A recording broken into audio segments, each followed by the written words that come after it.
Welcome back to Fossil Ridge Games. Today we're going to have a quick conversation about the different types of booster packs that are available for the Dungeons & Dragons Adventures in Forgotten Realms expansion. One product that you can buy at your local gaming stores will cost you $20. It's called a land station, so I went ahead and purchased one of these to take a look at it. It's going to contain a total of 400 different lands, so you're going to have 80 of each color. This is great if you're starting your collection. Now, alternatively, a lot of game stores sell land for very cheap. So you can go to your local game store and clear out their land section. Either way, you're going to need a decent amount of land to start building your decks. So here are three different products. I went to my local game store and purchased these packs, so I can kind of walk you through what's in them. The first is just a traditional booster pack, and this is going to sell for $4. And what it's going to contain is one rare, three uncommon, one land, and then the rest are going to be common cards. So this is a great way to build sort of your basic set of common cards. If you want to purchase packs and have a random element, these are great to start building, like I said, your common base cards. The next one is going to have a little bit more opportunity for rare cards. You can have numerous rare cards in these packs. And you're also going to get an art card in the pack. You're going to have a mixture of uncommon and common cards also in the pack. So what you're going to be seeing is a little bit better and higher end cards in the second booster pack, and that's going to run you $6.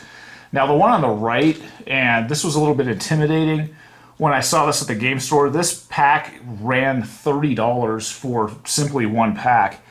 Now, what's great about this pack is that it's going to contain 5 rares or higher, so that could be a combination of rares and mythics present in the set in this one booster pack. So if you're looking to really collect a lot of rare cards, the one on the right is great, but it has a pretty outrageous price tag. I mean, $30 for one pack of cards is pretty intense. It was so expensive I only purchased one of them because just that $30 mark is a little bit intimidating.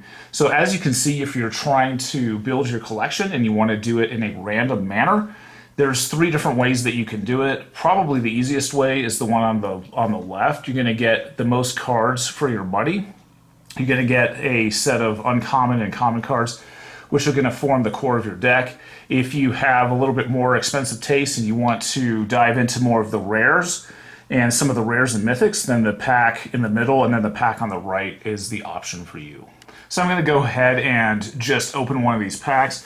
This is going to be a basic 15 card booster pack that you can purchase from the store. So I'm going to flip it over. So what you're going to see initially is just a set of common cards, and you're going to know that based upon the icon, and then also in the bottom left corner it's going to have a C on it as well. So as you start to sort through it, you're going to then get to the uncommon cards. So you're going to have a set of 3 uncommon cards next present in the pack. And then finally, it's going to contain either one rare or one mythic card.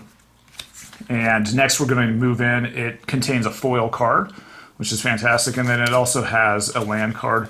At the back of the deck is going to be sort of the tokens that you can get out of this. So if you flip this over, it's a skeleton token card that you can use in the game. And then this is also one of the dungeons that is present in the game as well. So as you can see, sort of the basic core pack has a nice mixture of cards for you to play. Let's dive into one of the 12 card packs so you can take a look at its contents.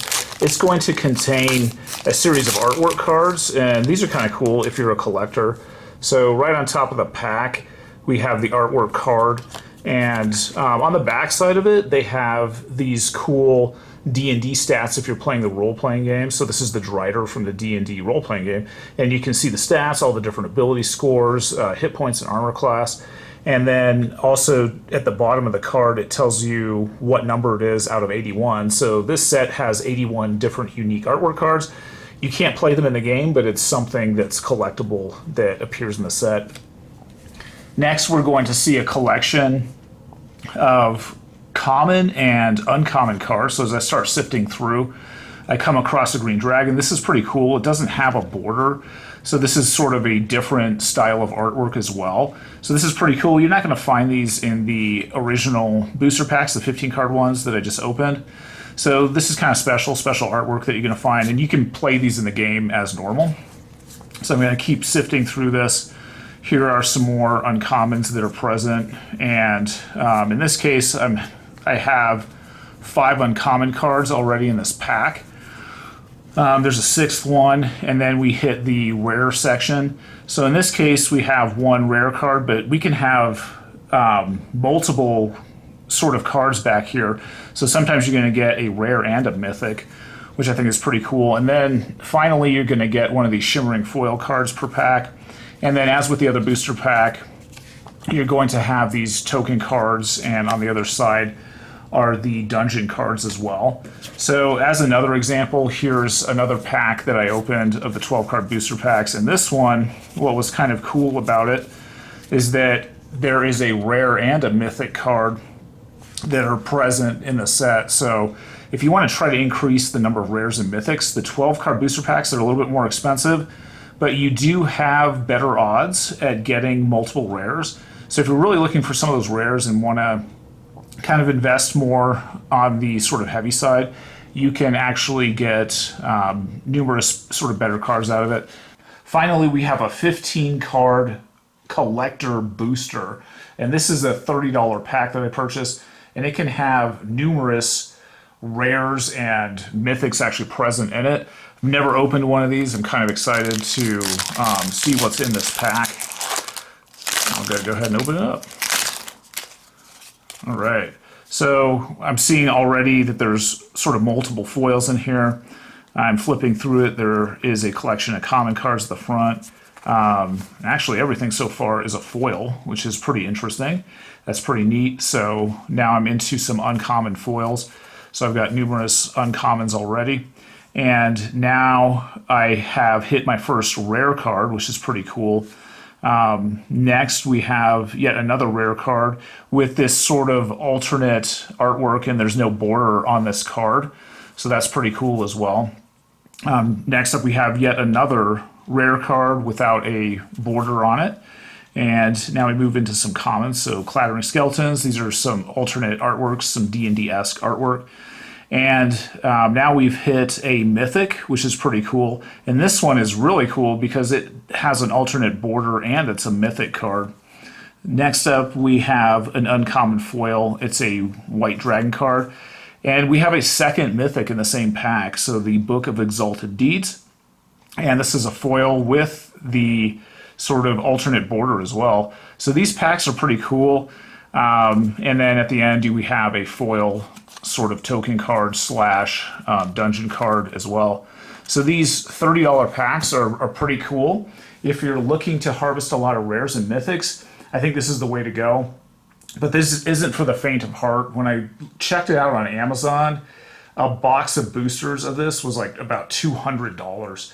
So that's pretty pricey, especially if you're just getting into the game.